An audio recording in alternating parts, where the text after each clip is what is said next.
WhatsApp guys, welcome back once again. So दोस्तों, आज की कहानी जो एक्सप्लेन करने जा रहे हैं उसका नाम है द वाइल्ड। तो गाइज, अगर आपको लगता है कि आपने अपनी ज़िंदगी में बहुत कुछ खो दिया है या फिर आप कुछ हासिल नहीं कर पा रहे हैं तो ये कहानी आपको ज़रूर देखना चाहिए। कहानी शुरू होती है एक 27 साल की लड़की शेरिल से। समय चल रहा है 1994 और जगह है मिनी स्लोवाकिया। शेरिल एक पहाड़ पर बैठी हुई है और वो देखती है कि उसके एक पैर के एक अंगूठे में चोट लग चुकी है। वो अपने जूते को उतारती है और ये देखने के लिए कि चोट किस उंगली में लगी है, पर इसी बीच उसका जूता पहाड़ी से नीचे गिर जाता है। अब ये देखकर शेरिल को बहुत ही गुस्सा आता है और वो गुस्से में अपना दूसरा जूता भी नीचे फेंक देती है। आखिर इस गुस्से के पीछे की वजह क्या है, शेरिल यहाँ इस बीहड़ इलाके में क्या कर रही है, ये जानने के लिए कहानी फ्लैशबैक में जाती है। अब शेरिल वहीं खड़ी है जहाँ से उसने ये सफ़र शुरू किया था। वो अपने हाइकिंग के सामान को लेकर एक होटल पहुंचती है जहां वो रिसेप्शनिस्ट को बताती है कि वो पैसिफिक कोस्टल ट्रैक पे हाइकिंग करने जा रही है। उसके पास कोई भी लाइसेंस नहीं है और ना ही कोई नंबर प्लेट है और उसे इस जगह की खास जानकारी भी नहीं है। तो रिसेप्शनिस्ट कहती है कि तुम अपने किसी रिलेटिव का नाम और नंबर मुझे दे दो। तो शेरिल अपने एक्स हस्बैंड पॉल का नंबर देती है और कहती है कि मुझे कुछ भी हो जाए या अगर मेरी कुछ दिन बाद कोई न्यूज़ ना आए तो मेरे एक्स हस्बैंड को मेरे बारे में बता देना। ये बोल के वो अपने रूम में चली जाती है जहां से वो पॉल को कॉल करके इस बारे में बताती है। पॉल उसे सफर के लिए गुड लक कहता है। अब रात बीतने लगती है पर शेरिल को नींद नहीं आती। उसे अपने बचपन के दिन याद आने लगते हैं जो एक बुरे सपने से कम नहीं था, जहां उसके डैड उसकी मॉम को मारा करते थे और कुछ दिन बाद उसकी माँ को कैंसर हो गया जिसकी वजह से उनकी मौत हो गई। उनके जाने के बाद उसके डैड ने कभी भी उसे सपोर्ट नहीं किया और इस सदमे की वजह से शेरिल डिप्रेशन में जाने लगी। उसने अलग अलग नशे करना शुरू कर दिया और हर दूसरे इंसान के साथ फिजिकल होने लग गई। वो अपनी जिंदगी पूरी तरह से बर्बाद करती जा रही थी। लेकिन तभी उसे पॉल मिलता है जो उसकी जिंदगी सुधारने में उसकी मदद करता है, जिससे वो शादी कर लेती है और अब उसे लगने लगता है कि उसकी लाइफ अब सही ट्रैक पर है। लेकिन यहाँ भी बात नहीं बनती और एक ही साल में वो दोनों अलग हो जाते हैं। लेकिन जब शेरिल को पता चलता है कि वो प्रेग्नेंट हो गई है तो वो पूरी तरह से डर जाती है। उसे ये भी पता नहीं होता कि ये बच्चा किसका है क्योंकि उसने इतने लोगों के साथ रिलेशन बनाए थे। अब वो कुछ दिनों बाद अपने दोस्त से मिलती है और उसे इस बारे में बताती है। उसकी दोस्त उसे अबॉर्शन करवाने की सलाह देती है क्योंकि अभी वो इस हालत में नहीं है कि बच्चे को संभाल सके और उसे एक एडवाइस देती है कि वो लंबी हाइकिंग पर जाए। शेरिल को हाइकिंग वाला आइडिया पसंद आता है। वो अपने सामानों को पैक करना शुरू कर देती है। अब इस सफ़र का सबसे बड़ा मकसद था खुद को ढूंढना, क्योंकि वो अंदर से पूरी तरह से टूट चुकी है। उसे खुद को ढूंढना है, खुद को पहचानना है और कुछ समय खुद के साथ बिताना है ताकि वो एक नई लाइफ की शुरुआत कर सके। अब अगले दिन वो पूरी तरह से तैयार थी, लेकिन यहाँ उसका बैग इतना भारी हो चुका था कि उसे उठा ही नहीं पा रही थी। ये उसकी पहली हाइकिंग थी। उसे कुछ भी नहीं पता था कि कितना सामान लेकर जाना है और उसने ये सब आज से पहले कभी नहीं किया था, इसलिए उसे हाइकिंग के बारे में कोई भी जानकारी नहीं थी। अब वो जैसे तैसे करके अपने बैग को लेकर रोड पर आती है और एक कार से मोजाबी डिजर्ट तक पहुँचती है। अब यहाँ से उसकी हाइकिंग शुरू होती है। वो अपने से 2 गुना वेट का बैग लेकर आगे बढ़ती है और कुछ ही देर में उसकी हिम्मत जवाब दे देती है। वो पीछे मुड़कर देखती है, लेकिन अब उसे दोबारा नहीं जाना था पीछे। उसे ये सफ़र किसी भी तरह से तय करना ही होगा। यही सोचकर वो अपनी चढ़ाई शुरू कर देती है। कुछ देर बाद वो एक जगह रुक के कुछ खाने का सोचती है, लेकिन स्टोव जलाने के लिए जो गैस चाहिए थी वो उसके बजाय दूसरी गैस लेके आ गई थी। अब अपनी इस बेवकूफ़ी की वजह से उसे बहुत ही गुस्सा आता है, लेकिन अब गुस्सा करने का कोई भी फ़ायदा नहीं है, इसलिए वो आगे बढ़ जाती है। अब पूरा दिन चलने के बाद वो एक शांत जगह रुक के अपना कैंप लगाती है। थोड़ी देर में अंधेरा हो जाता है और वो इस पूरे बीहड़ इलाके में अकेली थी। उसे रात में कई बार डर लगता है, लेकिन उसको हिम्मत नहीं हारनी थी। वो जैसे तैसे करके इस डरावनी रात को गुजार लेती है और अगले दिन उठते ही वो फिर से चलना शुरू कर देती है। वो बीच बीच में रुक कर खाना खाती रहती थी ताकि उसे थोड़ी एनर्जी मिलती रहे, लेकिन जैसा सोचा था ये सफ़र अब धीरे धीरे उसके लिए मुश्किल बनता जा रहा था। उसे थकान होने लग गई थी और ऊपर से अब उसका खाना भी ख़त्म हो गया था।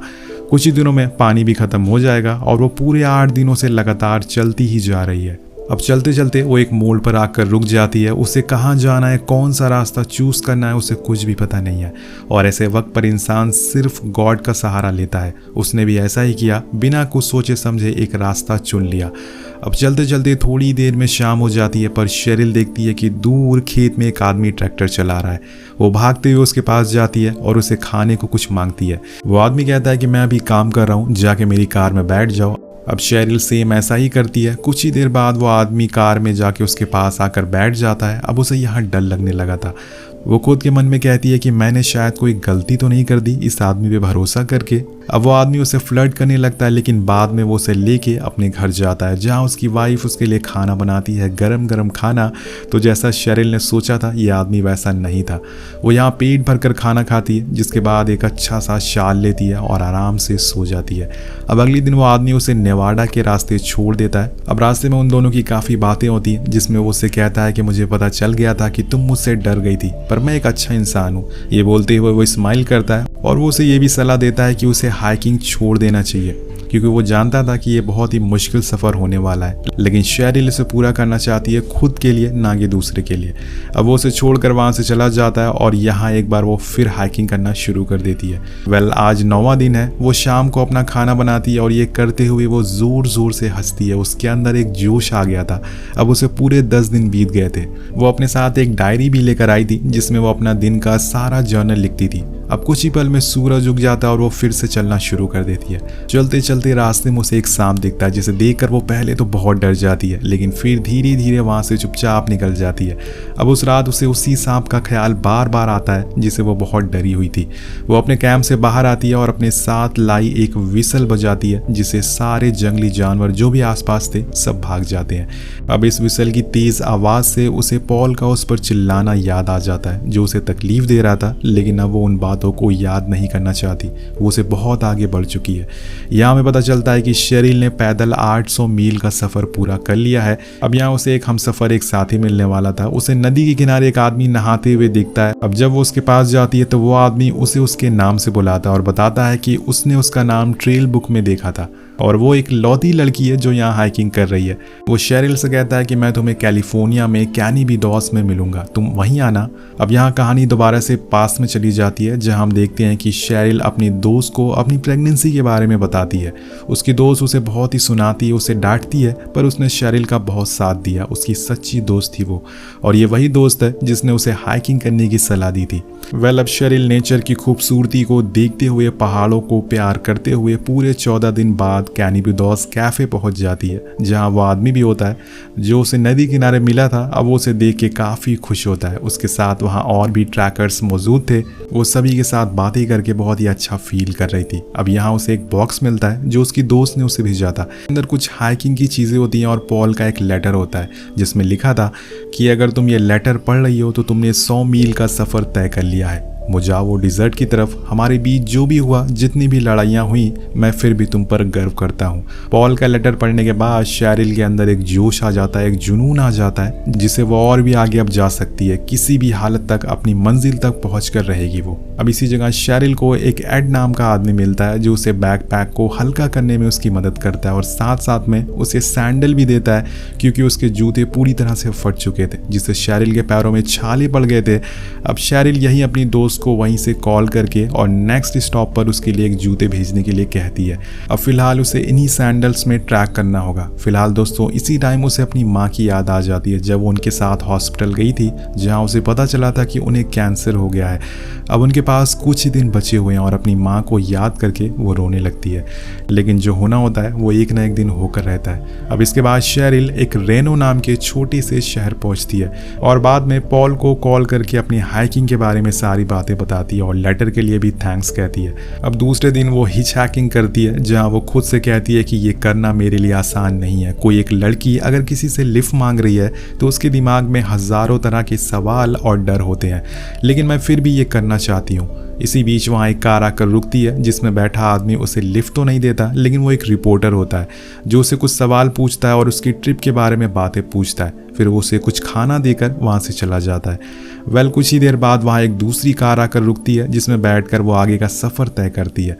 वो एक जगह जाकर रुकती है जहाँ से जाना बहुत ही ज़्यादा खतरनाक था, क्योंकि वो जगह पूरी तरह से बर्फ़ से ढकी हुई थी। लेकिन शेरिल यहाँ खुद की सुनती है और ऊपर वाले का नाम लेकर आगे बढ़ जाती है। उसके लिए बर्फ़ पे चलना आसान नहीं था। एक तो इतनी ज़्यादा ठंड थी, ऊपर से पैरों में जूतों की जगह सैंडल्स थे। वहीं कैंप लगाती है और कुछ खाने को बनाती है, लेकिन तभी दूर उसे एक फॉक्स दिखता है जो उसे बहुत ही गौर से देख रहा था। उसे उस फॉक्स में खुद की माँ की झलक दिखती है, जैसे वो किसी और भेष में उसे देखने आई है। वो उसके करीब जाती है, पर वो भाग जाता है और यहाँ उसे अपनी माँ का वो आखिरी दिन याद आने लगता है जब वो बीमारी से जूझ रही थी। उसकी माँ उन दिनों बहुत ही परेशान थी और तभी एक दिन हॉस्पिटल से कॉल आता है कि उसकी माँ गुजर गई। वो भागते हुए उनके पास जाती है और अपनी माँ से लिपट जाती है। अपनी माँ को खोना उसके लिए सबसे बड़ा दर्द था, क्योंकि एक वही थी जिससे वो हर चीज़ शेयर करती थी। एक माँ जिससे बढ़कर दुनिया में कुछ नहीं होता। हम सभी जानते हैं कि माँ की अहमियत क्या होती है। कहानी एक बार फिर से प्रेजेंट में आती है, जहाँ अब वो उस बर्फीले इलाके से बाहर आ गई थी। यहाँ उसे एक पेड़ पर पैसिफिक कोस्ट ट्रेल का साइन दिखता है, जिसे देखते ही वो गॉड का शुक्रिया करती है और उसी साइन बोर्ड को फॉलो करते हुए वो आगे बढ़ती है। अब अगले पल स्क्रीन ब्लैकआउट हो जाती है और फिर से हम शेरिल को उसी जगह देखते हैं जहाँ पे हमने कहानी की शुरुआत में दिखाया गया था। वो अपनी मॉम को मिस कर रही थी। इसी बीच वो देखती है कि उसके पैर की एक नेल टूट गई है, जिसमें बहुत ही ज़्यादा दर्द हो रहा है और इसी दर्द में वो ज़ोर ज़ोर से चिल्लाती है और अपना दूसरा जूता भी उतार कर फेंक देती है। तो यहाँ में उसका गुस्सा, उसका डिप्रेशन, उसके अंदर की फ्रस्ट्रेशन दिखाई जाती है। अपनी माँ को खोने का उसे बहुत ही ज़्यादा गहरा सदमा लगा था, जिसने उसे पूरी तरह से बदल कर रख दिया।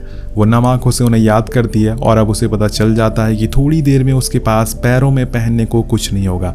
इसलिए वो दोनों पैरों में टेप्स बांध लेती है। एक बार फिर आगे बढ़ना शुरू कर देती है, लेकिन बिना शूज़ के चलना बहुत ही मुश्किल था, पर वो फिर भी आगे बढ़ती है। इसी बीच वहीं उसे फॉक्स दिखता है, जो उसे बर्फ के पास दिखा था। अब उसे ऐसे चलते चलते पूरे 49 दिन हो गए थे। अब फाइनली वो अपने नेक्स्ट स्टॉप पे पहुंच जाती है, जहां उसे अपना दोस्त का भेजा हुआ पार्सल मिलता है, जिसमें हाइकिंग शूज भी होते हैं। इसी बीच वहां उसे एक लेडी मिलती है और वो भी यहाँ पर हाइकिंग करने आई थी। तो उन दोनों में काफ़ी बातें होती हैं और वो लेडी बताती है कि मैं ग्रेग की बहुत ही अच्छी दोस्त हूँ, उसने ही मुझे भेजा हाइकिंग करने के लिए। दरअसल दोस्तों, ग्रेग वही आदमी था जो शेरिल को उस नदी के किनारे मिला था। उसने हाइकिंग क्विट कर दी बिना कंप्लीट किए हुए।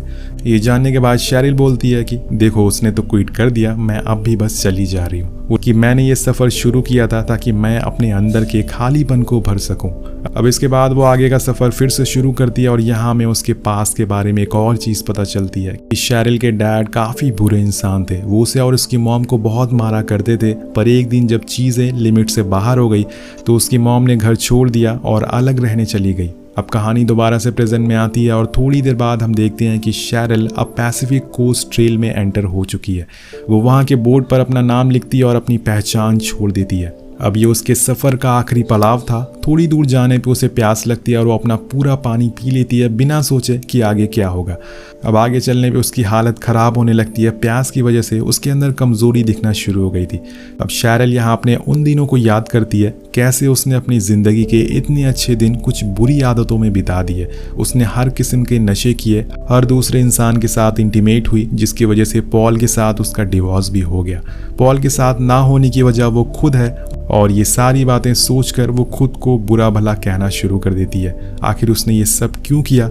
पर यहाँ उसके लिए सबसे बड़ी मुसीबत थी पानी। बल यहाँ उसकी किस्मत अच्छी होती है, उसे दूर एक टैंकर दिखता है, लेकिन पास जाने पे वो सिर्फ टीन का डब्बा होता है। वो पानी की उम्मीद में और आगे बढ़ती है। एक जगह पे उसे कुछ जमा हुआ पानी मिलता है, लेकिन वो पीने लायक नहीं था। लेकिन शेरिल ने इस सफ़र में बहुत ही कुछ सीखा है और उसी में से एक चीज़ है कि गंदे पानी को साफ कैसे करना है।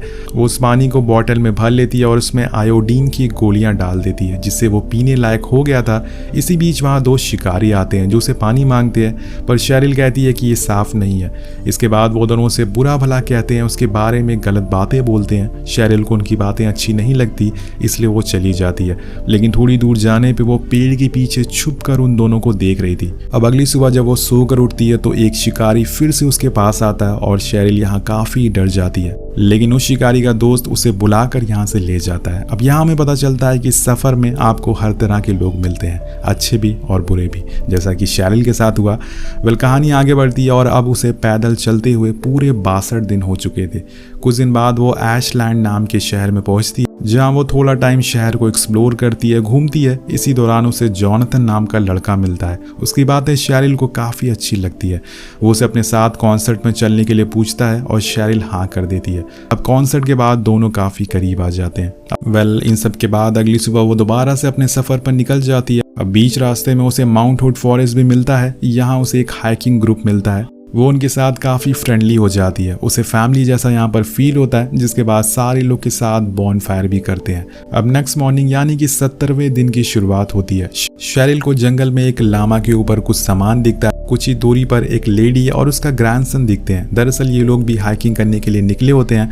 अब उस औरत का ग्रैंडसन शेरिल से पूछता है कि आपकी माँ कहाँ है, तो वो कहती है कि वो गॉड के पास चली गई, वो बहुत ही बीमार हो गई थी।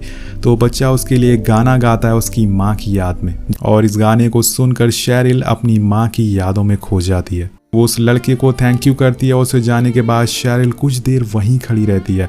उसे अपनी माँ की बहुत ही याद यहाँ पर आ रही थी, वहीं बैठकर रोने लगती है। अब रात में हम देखते हैं कि शेरिल अपने बिताए कुछ दिनों को अपने डायरी में बयां करती है। शेरिल को अब पूरे 94 दिन हो चुके थे। वो अपनी मंजिल तक पहुँच गई थी, जिसका नाम है ब्रिज ऑफ गॉड, जिसके ऊपर खड़े होकर वो खुद से कहती है कि अगर मैं उस दिन वापस चली जाती तो मैं यहाँ तक कैसे पहुँच पाती, अगर मैं वापस घर चली जाती तो मैं आज खुद को पहचान नहीं पाती। और आज 4 साल 7 महीने हो गए मेरी माँ को गुजरे हुए। मैंने इन पूरे 94 दिनों में खुद को और ज़्यादा परखा है और नज़दीक से देखा है, जो मेरे लिए मेरी ज़िंदगी के सबसे बेहतरीन 94 दिन रहे हैं। शेरिल का ज़िंदगी को देखने का नज़रिया अब बदल चुका था। उसे अब हर चीज़ की अहमियत पता चल चुकी थी, चाहे वो खाना हो, पानी हो, या फिर उसने जो बर्बाद किया समय हो। उसने अपना ये पूरा एक्सपीरियंस अपनी डायरी में उतार दिया। आगे जाकर उसे अपने बेटे का नाम कार्वर रखा और अपनी बेटी का नाम बॉबी रखा, जो कि उसकी मॉम का नाम था। आगे जाकर उसकी डायरी पब्लिश होती है, जिसे बहुत सारे लोग खरीदते हैं। हमें बताया जाता है कि शेरिल अब एक राइटर बन चुकी है। ये पूरी कहानी एक सच्ची घटना पर आधारित है। कहानी के अंत में हमें शेरिल की कुछ ओरिजिनल फोटोज दिखाई जाती है जो उसने हाइकिंग के समय ली थी। इसी के साथ ये खूबसूरत कहानी खत्म हो जाती है। दोस्तों, हम सभी की ज़िंदगी में कुछ ना कुछ परेशानियां हैं, लेकिन दुनिया में हर परेशानी को ख़त्म करने का तरीका है, और वो तरीका आपको खुद ढूंढना होगा। So thank you for watching. मिलते हैं आपसे अगली वीडियो में। Peace out.